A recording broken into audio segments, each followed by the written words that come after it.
316 run 5 खिलाड़ियों और 333 run आठ टीम क्या देखते हैं? एक थोड़ा सा ये इशू है कि हम लेटर ऑर्डर में रन्स नहीं कर पा रहे हैं हम। थोड़ा सा जब पिच चैलेंजिंग होता है तो उसमें ये है कि वो मेरे ख्याल में ज़्यादा रन्स को ढूंढ रहे हैं कि किसी तरह रन्स चिप इन करें, लेकिन उसमें वो कहीं भी हमसे क्लिक नहीं हो रहा। 3 इनिंगें हो गई हैं और इसी तरह का रिज़ल्ट आ रहा है कि ऐसी चीज़ है कि इस तरह की चीज़ें, गलतियाँ रिपीट नहीं होनी चाहिए, क्योंकि अगर आपको एक अच्छी टीम बनना है तो और आपने कंसिस्टेंटली टेस्ट मैच जीतने हैं तो लेटर ऑर्डर का कंट्रीब्यूशन भी ज़रूरी होता है। सर भाई, जैसा कि अभी आपने भी ऑब्जर्व किया है कि पाकिस्तान की जो एक लास्ट हम कह लें कि लोअर ऑर्डर है, उसके ऊपर एकदम प्रेशर आ जाता है, लेकिन हमारे लोअर ऑर्डर में जैसे आप माशाल्लाह टैलेंटेड प्लेयर हैं, दूसरे भी हैं, वो मौजूद होते हुए यानी वो आउट होते हैं, हम ये लोअर ऑर्डर उनको नहीं कंसिडर कर सकते। ये हमारे जो टॉप ऑर्डर किए हैं, इवन जो हमारे T20 के कैप्टन है, जैसे वो इस्तेमाल किए, तो क्या ये प्रेशर आ रहा है, ये विकेट का बिहेवियर एकदम चेंज हो जाता है जो आप हम समझ नहीं पा रहे हैं? नहीं नहीं, ऐसा नहीं है। देखिए, हम आज भी पहले मैं आउट हुआ जब मैं नुमान भाई के साथ खेल रहा था को, लेकिन एक मैच में आगा खड़ा हुआ था एंड तक, मतलब जिस मैच में उसने 93 किया। तो लेकिन देखिए एक ये चीज़ है कि कंसर्न है कि इस तरह से बैक टू बैक इस तरह हम जिस तरह विकेट खो रहे हैं नहीं खोना चाहिए, और कोशिश करेंगे इसको इम्प्रूव करें। सर, आसिफ अफरीदी के बारे में पूछना था कि डोमेस्टिक सर्किट पे काफ़ी बैटर्स जिन्होंने खेला है वो काफ़ी रेट नहीं करते हैं आज उनकी इसलिए दो पहले टेस्ट विकेट्स हैं, तो जस्ट समथिंग अबाउट कि वो उन्होंने किस तरह गोल किया आपको लगा, जनरली उनके बारे में कि उनका टेस्ट किस तरह था? देखिए मैं बहुत खुश हूँ उनके लिए कि उनको टेस्ट डेब्यू हुआ है उनका, और बहुत मेरे ख्याल से लेट है एक उनके लिए, लेकिन ये है कि चले उनको मिला तो सही। हम उनको जब भी डोमेस्टिक में खेलते हैं तो मुझे पर्सनली बहुत मुश्किल होती है। मैं इवन फाटा से हम जो हमारा ग्रेड 2 का मैच हो रहा था उसमें भी आसिफ भाई अगेंस्ट आए थे और मैं उनसे आउट भी हुआ था पहली इनिंग में। तो हमेशा से मतलब जब भी उनके अगेंस्ट खेलते हैं तो वो हमेशा परेशानी, उनको एक्सपीरियंस इतना है, आप जिस तरह देख सकते हैं कि वो एक्सपीरियंस अपना इस्तेमाल भी करते हैं, और वो नज़र भी आया है कि सिर्फ उन्होंने 10 ओवर में 19 रन दिए हुए थे एक टाइम पे, और कितना कंट्रोल और उनका कितना एक्सपीरियंस नज़र आता है। ये शो करता है कि जिसने बहुत ज़्यादा डोमेस्टिक क्रिकेट खेली हो और वो डोमेस्टिक खेल के आया हो तो उसको फिर इस लेवल पे आगे इतनी मुश्किलात नहीं होती। सर, पाकिस्तान की अगर बैटिंग की बात की जाए 333 तो पाकिस्तान निकल, लेकिन पाकिस्तान 4 कैचेस भी ड्रॉप हुए उसके बावजूद 333, लेकिन 3 स्पिनर जो टीम का कॉम्बिनेशन है उसमें आप नहीं समझते कि कप्तान जो है थोड़ा सा कंफ्यूज है।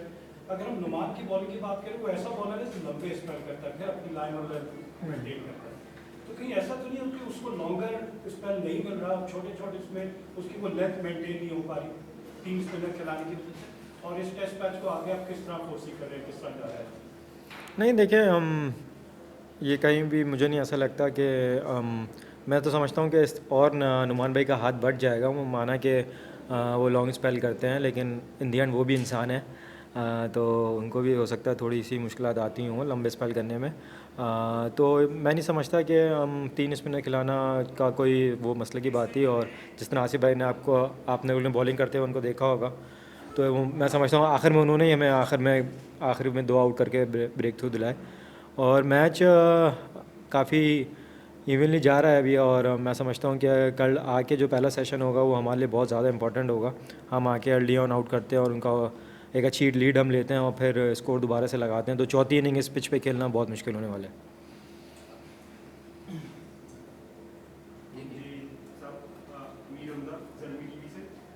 मेरा सवाल ये है कि जैसे आपने अभी बताया कि कल का सेशन बहुत इंपॉर्टेंट होगा, आज भी जो फर्स्ट सेशन था वो काफ़ी ट्रबलसम लग रहा था कि जैसे बड़ी मुश्किल से उसको मैनेज किया जा, तो आप किस तरह से देखते हैं अब कल का एक नया दिन होगा, पिच थोड़ी सी और डिटोरिएट होगी, तो किस तरह से देख रहे हैं कि कहाँ रिस्ट्रिक्ट करेंगे south Africa, what is the plan?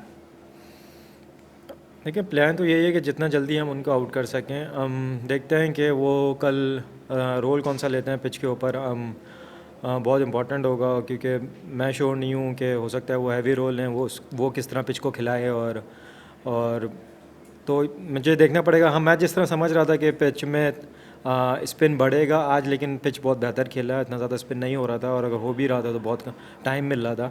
तो कल अर्ली ऑन आके हम देखते हैं कि पहले आधा घंटा बहुत ज़्यादा इंपॉर्टेंट होगा, अगर उसमें हमें स्पिन मिलते हैं और हम अर्ली ब्रेक थ्रू लेते हैं तो हम बहुत ज़्यादा गेम मेन हो जाएंगे।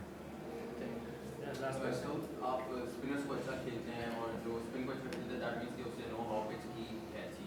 आप एक तो बताएं कि लोअर टेस्ट से क्या ये ज़्यादा डिट्यूरेट कर रही है डॉट बीट टेस्ट की पिच, और दूसरा ये कि रैंडम क्वेश्चन है, पिच को समझना भी बहुत एक इम्पॉर्टेंट होता है टीम मैनेजमेंट में या प्लेयर्स में, कौन आप समझते हैं कि ज़्यादा पिच को अच्छा समझते हैं? देखिए पिच का बहुत इंपॉर्टेंट रोल होता है टेस्ट क्रिकेट में, तो कहीं कहीं हमने ऐसा देखा है कि जब हम वेस्ट इंडीज़ के खिलाफ खेले सेकंड टेस्ट में तो वो जब स्पिन जब बना तो वो बहुत ज़्यादा स्पिन बन गया था। तो मैं समझता हूँ ये बहुत अच्छा पिच है, इसी तरह का पिच होना चाहिए। इसमें अब देखें फास्ट बॉलर भी थोड़ा प्ले में है, अगर बैटर टाइम ले रहा है जिस तरह उनका साउथ अफ्रीका वाला भी जिस तरह स्टब्स खेला आखिर में आके, तो जो उसमें टाइम ले रहा है उसको रन्स भी मिलेंगे और फिर स्पिनर का भी रोल प्ले में आएगा। मैं समझता हूँ ये काफ़ी बेहतर पिच है। बाकी मैं थोड़ा सवाल भी भूल गया आपका। कौन सबसे ज़्यादा बेहतर समझता है पिच? पिच को समझना भी सभी तो ये है कि सबको एक्सपीरियंस होता है, इतनी क्रिकेट खेल के होते हैं, तो ये कि अज़हर भाई भी बहुत अच्छा पिच को रीड करते हैं तो उनसे भी बहुत मशवरा रहता है। Thank you so much. कैसे हैं?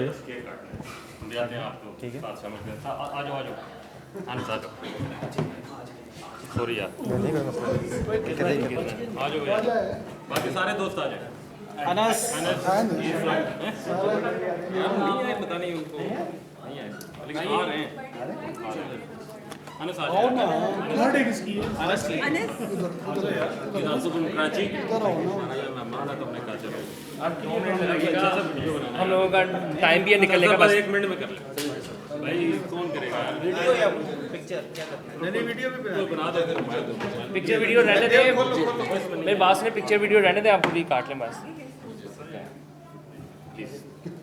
यहाँ से ले जाए पीछे बस, चले सर यहाँ तक ही करें।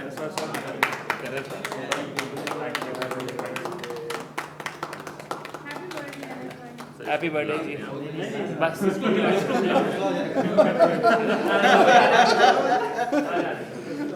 थैंक यू भाई, थैंक यू दोस्त सारे आ जाए यार। Help yourself guys. एक मिनट यार, मैं खिलाऊंगा। थोड़ा सा टेस्ट कर देख